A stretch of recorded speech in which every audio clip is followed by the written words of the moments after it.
Corporación Universitaria, Minuto de Dios, compromiso con la educación. Pedagogía, diversidad, cambio social. La educación popular, tal como lo afirma nuestro pedagogo Paulo Freire, se entiende que enseñar no es transferir conocimiento, sino crear esas posibilidades para su producción o construcción, lo que supone contextualizar la enseñanza plenamente, no solo mediante dinámicas en el aula, sino trasladando el alumnado al medio que lo rodea. La educación popular, como lo dice Marlene Izaguirre, se entiende como un proceso participativo y transformador, en el que el aprendizaje y la contextualización se basa en la experiencia de prácticas de las propias personas y grupos, partiendo de la autoconcientización y comprensión de los participantes respecto a los factores y estructuras que determinan sus vidas. Pretende ayudarles a desarrollar las estrategias, habilidades y técnicas necesarias para que puedan llevar a cabo una participación orientada a la transformación de la realidad, teniendo como resultado la transformación social, ya refiriéndonos a una educación como proceso, el cual va más allá de brindar información al educando.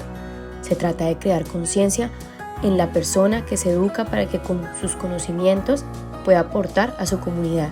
Implica que la persona que educa debe participar de manera activa en busca de una información necesaria para un incremento personal y colectivo. De tal manera, la educación popular y la transformación social exige a los educadores como a los educandos un aprendizaje de su propia realidad mediante la comprensión crítica del mundo que los rodea y la transformación mediante la reflexión y los diálogos.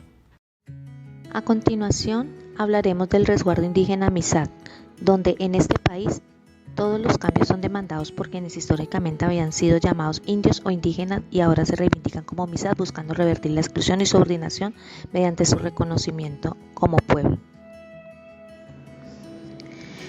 Este resguardo, su mayor parte de población viven en la vertiente occidental de la cordillera central, en las inmediaciones de los páramos de Las Delicias y Pisno y los cerros de Río Blanco y Bujíos, en el departamento del Cauca, sobre los municipios de Silva y Piendamó, en número que se encuentran en los municipios de Totoró, Jambaló, Caldono, Insa, Morales, y también se encuentran asentados en los municipios de La Plata y La Argentina, en el departamento del Huila. Son también reconocidos como el pueblo guambiano. Los MISAC habitan en el resguardo de Guambía, ubicado en el suroriente del departamento del Cauca, en el municipio de Silva. Este resguardo cuenta con una extensión de 18.000 hectáreas y de las cuales 6.000 son laborales y 9.000 páramos en rastrojos y peñascos. Son considerados un pueblo milenario descendientes de los pubenenses nacidos en el Gran Cauca. De igual forma, los MISAC hablan una lengua llamada Namtrí, una lengua que pertenece a la familia lingüística chicha. Dicho lenguaje es representado por medio de grafemas y morfemas, los cuales fueron encontrados en los vestigios a lo largo y ancho del territorio guambía. Está estrechamente ligado con la madre naturaleza, por tanto las manifestaciones en las diferentes épocas del año indican una acción específica. Quienes nacen con este don de interpretación de tales fenómenos son los encargados de comunicar al resto de la comunidad mediante un lenguaje natural que día a día el pueblo MISAC mantiene en la armonía. De igual forma, su cosmovisión está orientada por el equilibrio de los seres tutelares que son mujer y hombre, espíritus de su territorio, y a través de una vida cotidiana. Durante ese espacio, los MISAC sueñan y construyen en compañía de las plantas medicinales, el agua, la mujer como territorio y las semillas. La relación recíproca de respeto va en doble vía, es decir, se respeta cada uno de los espacios que la madre naturaleza da. En cuanto a su población, según el censo del DAN en el 2005 reportaron 21.085 personas autorreconocidas y pertenecientes al pueblo guambiano, de los cuales el 50.4% son hombres y el 49.6% son mujeres.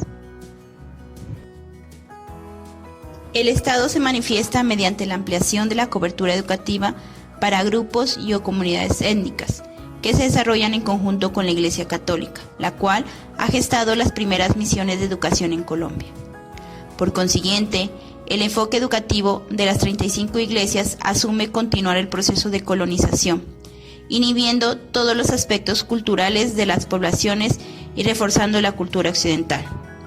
Por ende, a pesar del surgimiento de políticas educativas del Estado, Desde la perspectiva de la etnoeducación, las comunidades no se han identificado a plenitud con estas políticas, puesto que el movimiento indígena se reconoce a través del planteamiento de la educación propia, abogando por un sistema educativo indígena propio, que permita la soberanía educativa y pedagógica de los pueblos.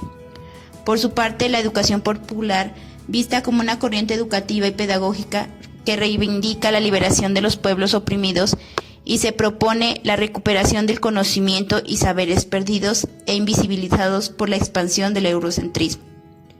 Plantea una educación pensada en los sujetos y el territorio, reconociendo que hay memoria histórica de los pueblos y que se debe generar la restitución de la identidad y el saber, por medio de pedagogías emergentes que respondan a la diversidad cultural y política que cada pueblo posee.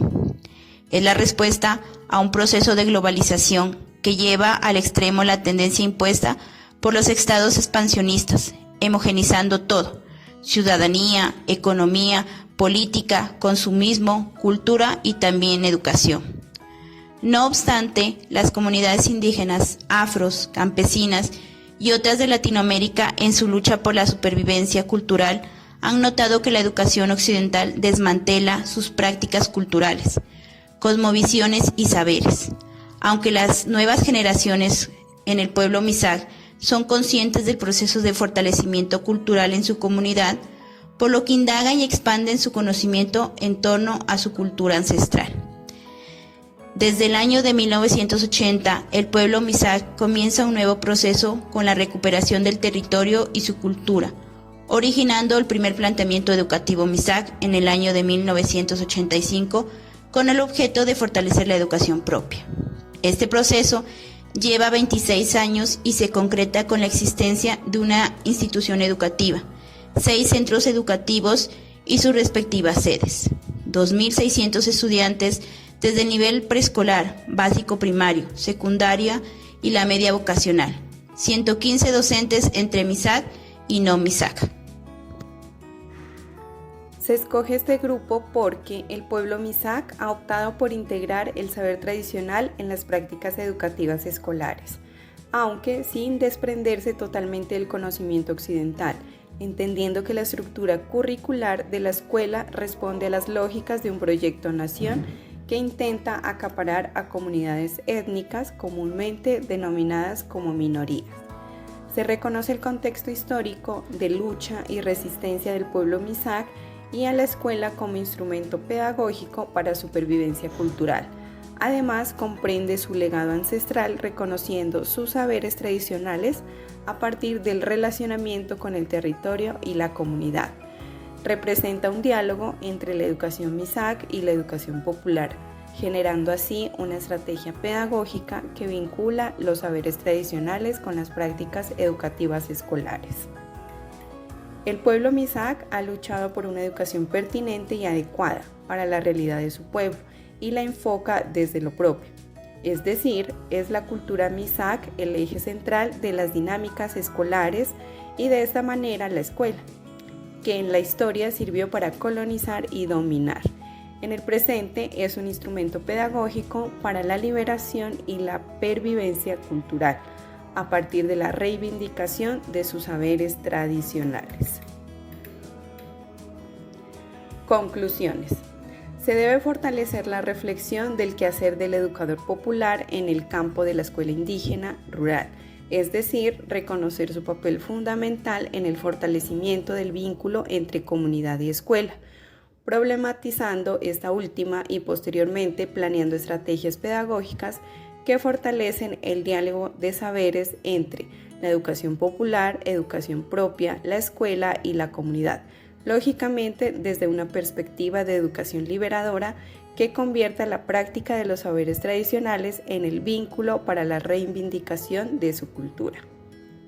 Por otra parte, es necesario repensar una educación institucional en la comunidad, pues se hace notoria la necesidad de vincular la comunidad a la escuela, de desarrollar espacios en donde sean los estudiantes quienes lo doten de sentido y afecto desde su cultura.